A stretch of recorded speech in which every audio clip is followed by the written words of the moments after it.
Familiar na kayo. Alam mo na kung ano to. Oh, di ba? Wala na maraming paliwanagan, syempre. Alam mo na to, Beb ko. Flash drive. Oh. Beb, eto ang flash drive na talaga namang ang arrive talagang pangmatagalan. Alam mo ba kung bakit? Oy, may manual na, of course. Here the manual. Nakasama inclusion. May palawit-palawit na kasama, pinalaglag pasta. May kasama pang OTG. Na useful to mga bebs ko ha. Magkano rin to kung bibilin mo tong OTG na to. Type C na to. Eto pa. May pang iPhone at may pang laptop na tayo. Ang kagandahan sa kanya mga bebs ko, kaya siya may OTG kasi pwede mo siyang gamitin sa Type C. Ayan yan mga pangga ko. Ganito lang ang hiwagang technique tapos 2 terabyte na.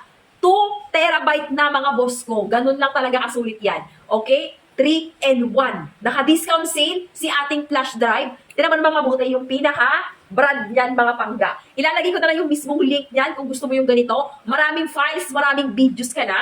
Maraming photos, guys, and memories ang maisisave mo dito. It's because 2 terabyte na to. Sobrang dami na talaga. Again, kung gusto mo ng quality flash drive na mas kilalang USB, bebs, sa mga generation ngayon, USB ang pagkakakilala nila dito. Eto na, bebs ko ha. Naka-discount sale to ngayon. Eto yung mismong link natin. Diyan ka lang mag-check out.